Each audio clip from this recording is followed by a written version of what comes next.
So the we're already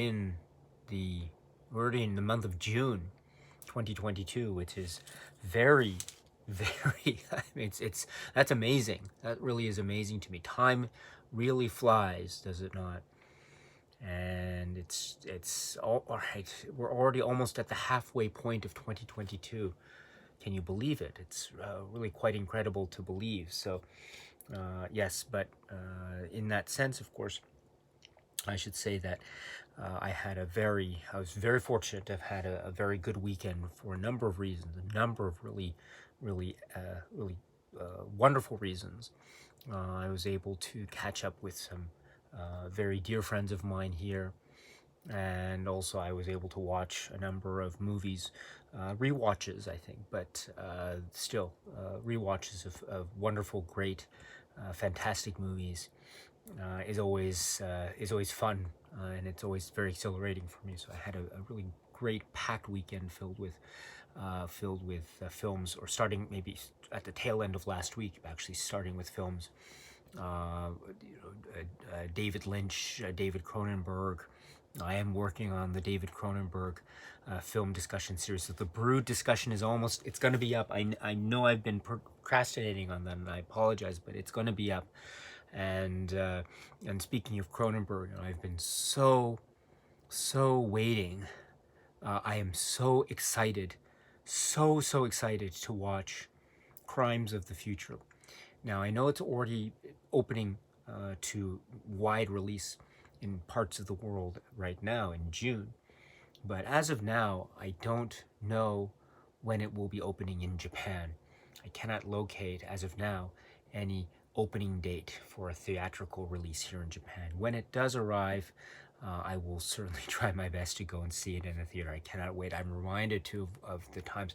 I haven't seen all of Cronenberg's works in the theaters, unfortunately, but I have seen a number of them, and they've all been stellar experiences. I can mention, for example, going to see the work Existence in the theater. I can't wait to talk about Existence when we get to that during the Cronenberg film discussions here. So there's that. Also, I remember seeing Crash in the theater, and this was an incredibly overwhelming experience. It was there was a lot in that with that film, as those of you who know the film know, and so that was one of the most that was a very powerful work, and to be able to see it in the theater was one of those.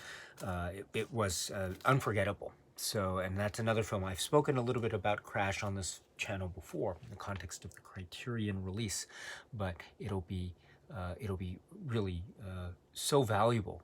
I'm looking forward to it so much to be able to talk about that film again in the context of the Cronenberg film discussions. But before then, we're going to talk about another really fascinating work, which is The Brood. So I have my notes essentially ready to go. It's just a matter of sitting down and doing it.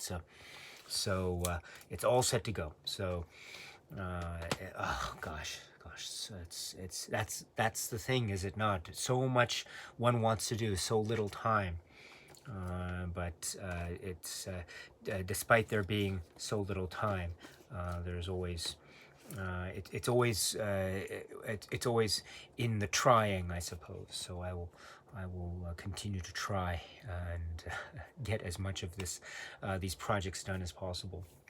And so, but anyway, going back to the weekend, I was enjoying watching some Cronenberg works. I mentioned David Lynch works. There might be something happening. But anyway, so David Lynch works, and then also Brian De Palma. Yes, Brian De Palma has been on the forefront of my mind over the past, say, month or so, or a couple months, all the way from my 31 days of gangster films and police films, because there were a number of Brian De Palma works that were discussed in that series. So I've been just it's been Brian De Palma ever since, and it's been such a happy, exhilarating, and wonderful, almost split screen experience in terms of that Brian De Palma being enveloped in the Brian De Palma world once again.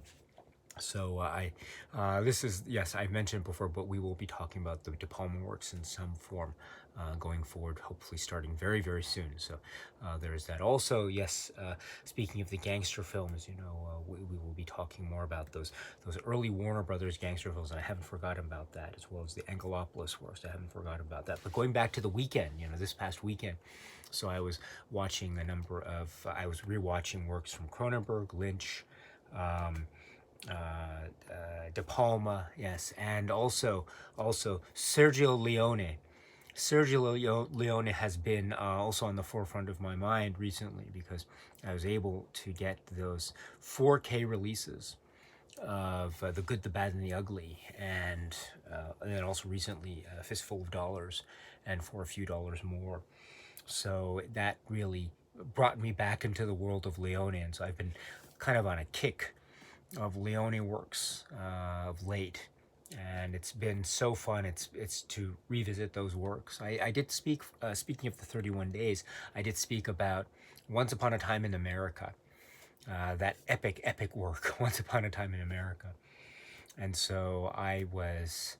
I had to see it again, and I had to. I was compelled to. I wanted to, and so it was a it's becoming this type of force, and this unstoppable force. I suppose it always has been, but it seems to be turning into something.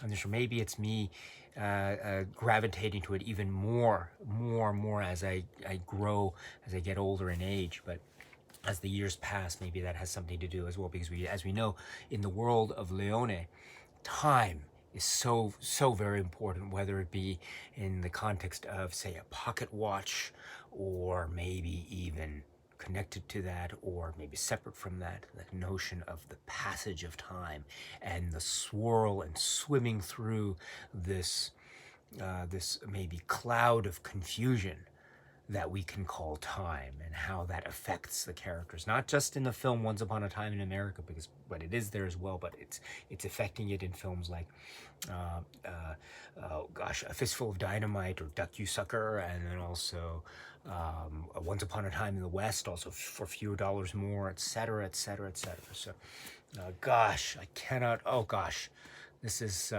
Sergio Leone. I also have mentioned. I might have mentioned it before, but uh, the Sergio Leone works have a very special place in my heart, because for a number of reasons. The first of which being that my dad, when he was alive, I think one of his favorite films ever was The Good, the Bad, and the Ugly, and because of his love of that film, I grew to love that film.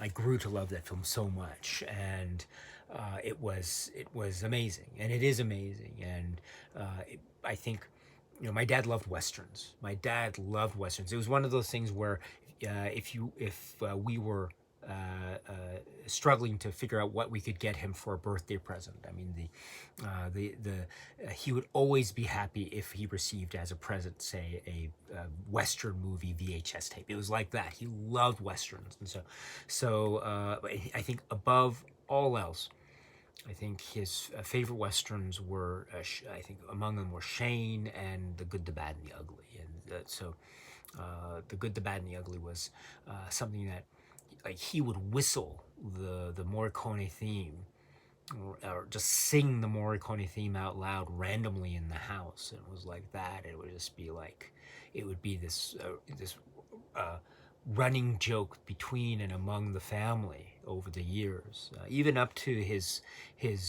death. My father died. My father died a few years ago, but even up to his very last moments, he would still. I remember, we were in the hospital, and we were talking about something fairly serious, as I recall, maybe to do with some kind of asset or estate matter or something like that. And then suddenly, during the conversation, it was quite serious, because he was very ill. He had by that time been diagnosed with the terminal cancer, and so it was very, very serious indeed. And indeed, thinking back on it, after that time in the hospital, it wasn't so long after that he passed on. So But during that time, we were together, he and I, because at that time my mother had already died as well. But he was we were talking about something fairly serious, and then suddenly he just said, he's kind of broke out into song, like the wah wah wah. He just said that all of a sudden, and it was this, I don't know what it was. It was just one of those things where we were always, that was something that he would always do in like the kitchen or in the living room or something way back in the day. And then so now here we were in what ended up being one of the last moments that we had together. And so yes, even um, right, to borrow a phrase, to paraphrase from another Leone film, only at the point of dying, perhaps.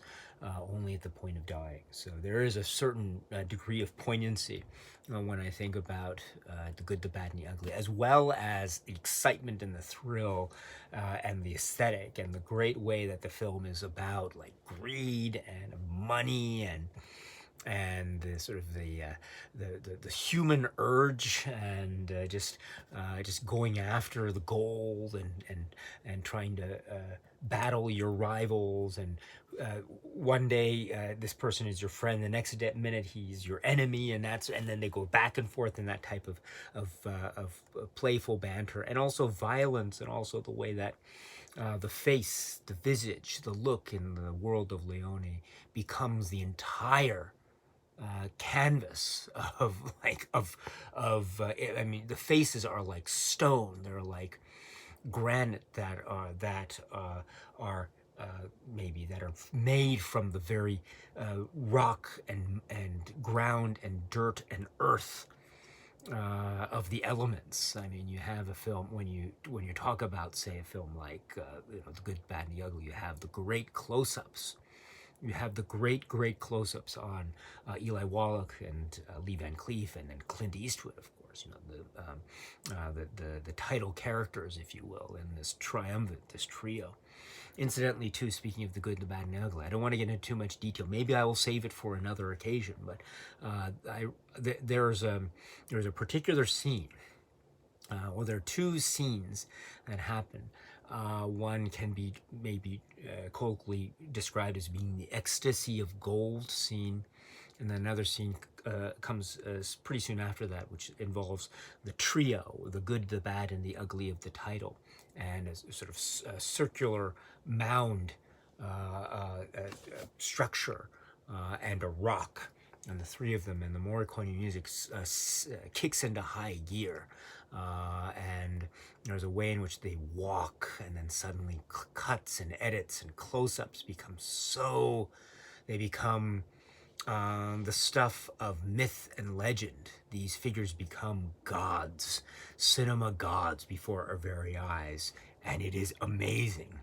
It is so amazing. These scenes, I remember as a kid, or maybe when I was in middle school or high school, there was a period in my life, middle school, high school period, where I could say that these were probably, when I had the film on VHS, these were the scenes that I think I rewatched the most during that time. I mean, I saw those scenes over and over and over and over and over again. There's a particular moment too where the music kicks in, and there's a close-up on Eli Wallach's face, and he looks at one of the other characters and he gives a little smile, and then you see him lift his gun, which is tied around his neck with a little bit of rope or a little bit of string, and he just lifts it and it goes down, and the Ennio Morricone music fits in perfectly.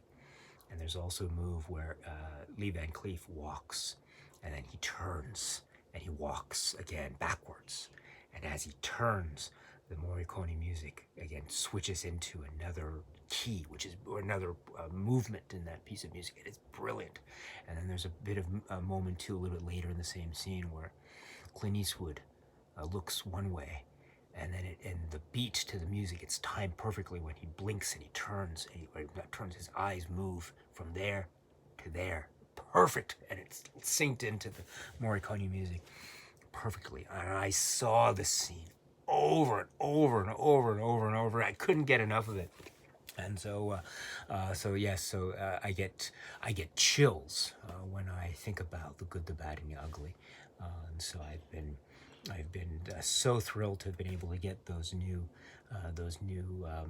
4K that new 4K Blu-ray from Kino. And also, I've been revisiting that earlier Blu-ray with the two cuts and the like. And so I have other copies of it as well. And speaking of Leone too, there's one other film that is so important to me in my own cinema journey, and that is the film Once Upon a Time in the West. Once Upon a Time in the West is so important to me. I've mentioned it before, but again, I really have to talk about Once Upon. I guess I have spoken about Once Upon a Time in the West in a kind of live stream discussion format. So, but that was a while back. Did I speak about it? I think I did. But there were that film was probably it was the most how should I put it? Uh, Again, I don't want to spoil it for anyone who hasn't seen it. I guess all I can say is if you haven't seen Once Upon a Time in the West and you love Westerns, watch it now. Just stop what you're doing, find a copy of Once Upon a Time in the West, and then watch it now. Don't read about it. Don't find any synopsis and read it. Just watch it out. That is a film that the less you know, the better the first time viewing experience is. Believe me, when I saw that film for the first time, I had no idea what it was. I remember at the time, again, this was when I was in whatever middle school, high school. So I only knew, say, of Leone works. I only knew like The Good, the Bad, and the Ugly because of my dad, right? And then also Fistful of Dollars a little bit. For a few dollars more a little bit, but The Good, the Bad, and the Ugly, that was the big one for me when I was a kid. I didn't know Once Upon a Time in the West at all when I was middle school, high school. So one day I was living in the United States at the time. I found whatever it was, the TV Guide or something. They said there was a listing. It said, oh, whatever, such and such date, such and such and time. Once Upon a Time in the West would be playing on, what was it, AMC, I want to say, American Movie Classics channel. So I had no idea what the story was. I just saw the cast. It had Henry Fonda, Claudia Cardinale, and Charles Bronson, right, and Jason Robards. And so in that order, if I recall. So Henry Fonda had top billing in that description that I read. And so that's all I knew. That's all I knew. And then it said Sergio Leone. So I associate Sergio Leone's name with The Good, the Bad, and the Ugly, and then Henry Fonda with Charles Bronson. So, but that's all I knew. So I said, but I'll watch it. I'm interested. And I watched it, and you know, there's the expression, right? Your jaw, you know, it hits the floor because you are so shocked and in awe of what you're seeing. Well, you know, I don't. How should I put it? If ever I were to use that phrase, my jaw hit the floor when I saw such and such in film, I think for me the most appropriate film in my own cinema journey that I could think of to apply such phrase would be Once Upon a Time in the West. That could be one of the most joyous, fantastic first-time watches of a film that I ever had in my life. That film and what it revealed when I didn't know anything about it was mind-boggling.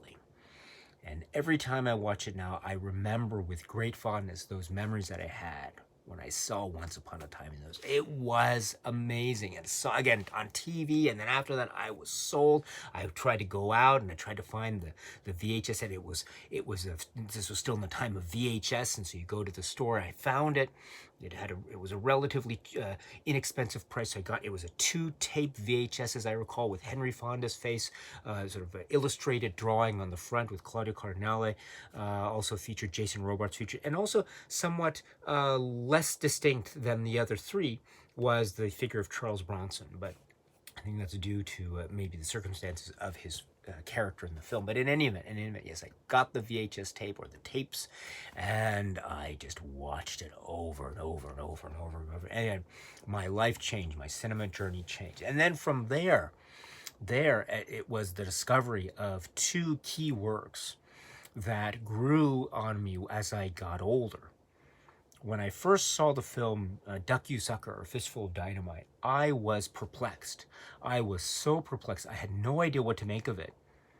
But at the same time, I was right blown away by this film that has scenes of things blowing away. It's if you know that you know what I'm talking about. There's just the exponential levels of explosions, explosive scenes and dynamite scenes. My goodness. But at the same time, there's this ethereal feel. There's also this feeling of mourning and melancholy and sadness and tragedy and loss in the context of the revolution.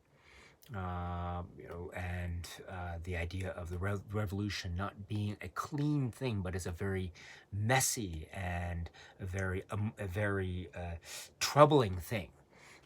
So this is at the heart of this film, and I admit I didn't quite appreciate that aspect of the film at first, but as I grew older, it became so important. So now it's, oh gosh, I was watching the film recently. As I say, I've been on a Sergio Leone kick because of these recent releases, and one of the films that I revisited on that occasion was A Fistful of Dynamite, and I was watching it in this room which is separated from the rest of the house. I don't want to watch something that maybe the other members of my family might not necessarily want to watch, but I was watching it, and my son came in, and it was at the point where, if you know the film, there's a very famous refrain used in the Morricone music, which is a great score, by the way.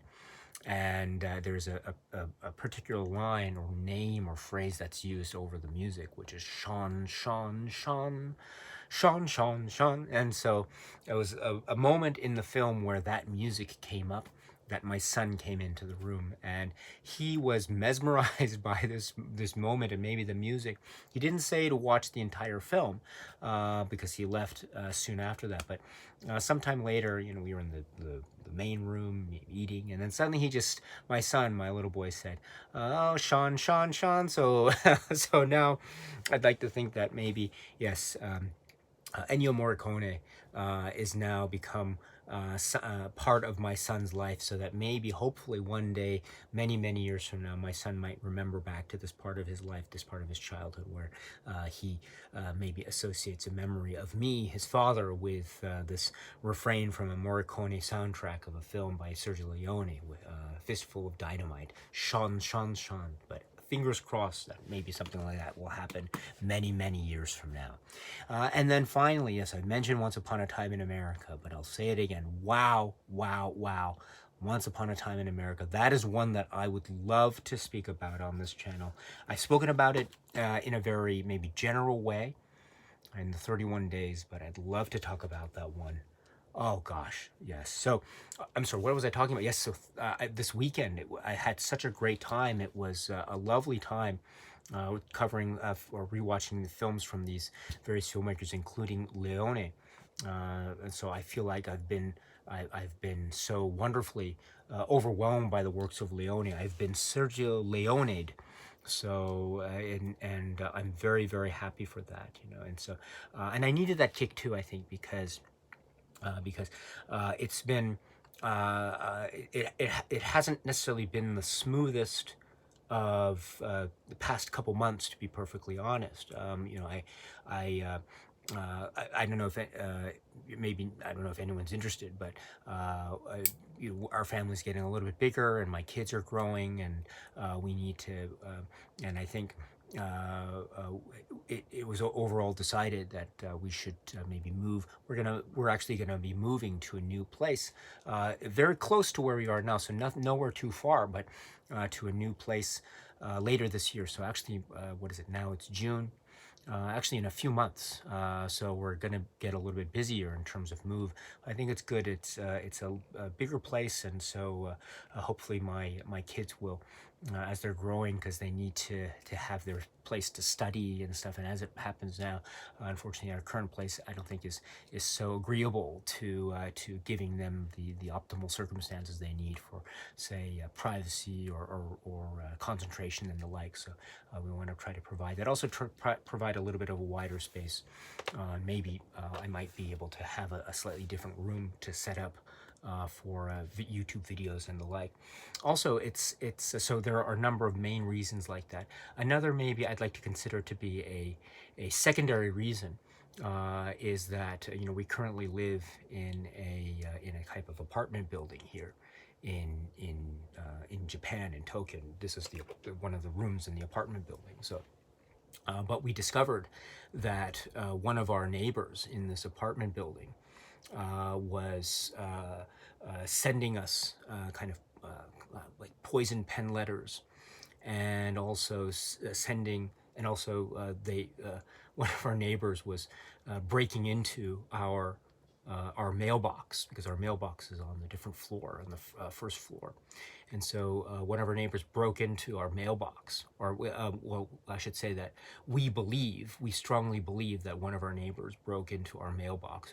Unfortunately, we were not able to prove it because uh, uh, certain circumstances prevented us from establishing direct proof. Otherwise, we would have been able to report it to the police directly. But we are due to we have determined that there's no other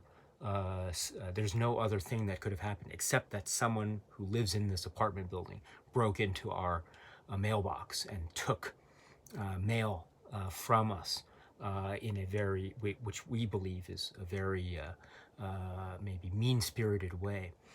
And so, because there are moments starting at the beginning of the year where my family saying, we were expecting mail and it didn't show up, and why is it showing up? Maybe the post, the person who works at the post maybe misplaced our mail or something. But no, after figuring out what was going on and making some inquiries, we came to the conclusion that the likely solution was that one of our neighbors was breaking into our mailbox. And indeed, this coincided with the fact that our neighbor, one of our neighbors, very vocally yelled at us and in public, and made very kind of weird things. So we're living in an apartment building that has we have neighbor troubles, and so overall, we think that that's another good reason. It's maybe a little sign, maybe a sign from someone above saying, "Oh, maybe Daisuke, it's time for you to move on, find a different place. This is probably not the best place for you." And so I think all the circumstances seem to be aligning. So to look at it as a positive thing, and not to dwell on it too much as a negative aspect, although it is very, very negative and it makes me very angry to think about it. It's an opportunity, I think, for my family to sort of find a bigger place. And so also we can set up a new room for YouTube videos or watching movies and the like, and they can find their own place to study for their schoolwork and the like. So that's the situation. So we will be moving in a few months. Incidentally, I mentioned that it is our strong belief that one neighbor in particular, has broken into our mailbox, and so we've changed the lock and done all we can, but still, we think that because there are packages that I ordered that that never arrived, and so I thought that was very odd. It never happened to me until this year, and so for some of the package, like these are like DVD and Blu-ray packages that I ordered from abroad, and they would be in these these parcels, and they would be delivered either at my front door or in my mailbox, which is the standard thing, and my mailbox being locked, and you could only access it with a kind of a combination. But if you know how to figure out the combination, you can open it up. So because it's not the newest high grade mailbox, unfortunately, but in any event, what that meant is, it's my strong belief that one of our neighbors broke in and stole or threw away things that I ordered. And although I was able to replace a number of the items, Unfortunately, there were other items that were irreplaceable because of, say, rarity, or maybe just maybe out of print stuff or one of a kind things. And so I think while I made up, I was able to recover some of my lost funds. I think my family and I maybe just did a rough calculation one day as to how much we had lost in terms of what we ordered but couldn't recover. And I think for me and my own, say, DVD or Blu-ray or movie purchases, I think I came to something about, I lost about maybe in US dollars is about 1,000 US dollars total. So, but oh, I mean, these things happen, and I think while $1,000 is a lot of money for me, I suppose another way to think about it is it's not it's not the end of the world, and I think there are many worse things that could happen, and so. So my family is kind of looking at the bright side of life in a manner of speaking. And also there are other people in this apartment complex who are coming to our defense. The mailman is very, very kind. He's now delivering our mail personally to our door, so you don't have to leave it in the mailbox. The person who works as a kind of concierge on the bottom, not really concierge, but he's works as the kind of the handyman of the building. He is also very understanding, so he always lets me know, or lets us know when the post comes, and so he delivers it. So all these people have come to our defense, as it were, and so we are very grateful. And this would never have happened unless these very kind of terrible circumstances occurred. So in that way too, I'm very grateful.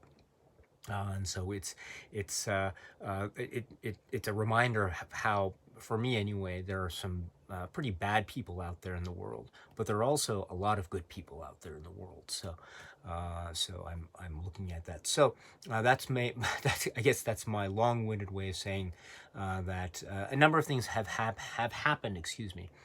Over the course of the past few months.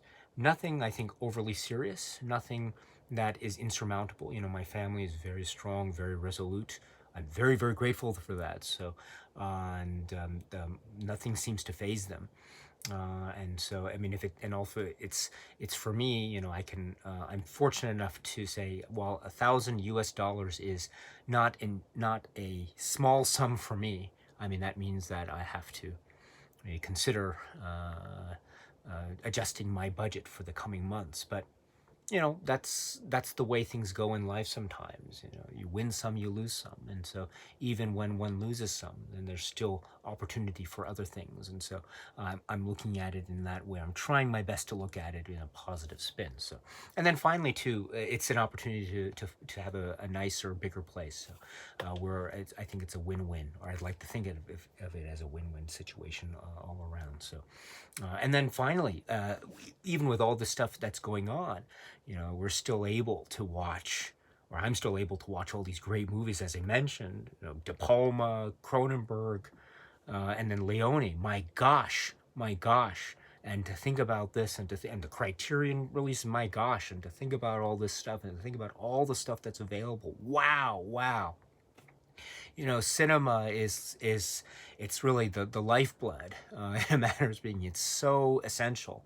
It is so essential. I don't mean just. I mean, it is essential for me when I'm feeling down. It's a kind of pick me up, and that certainly serves the case. But it's also like, honestly, it's like oxygen.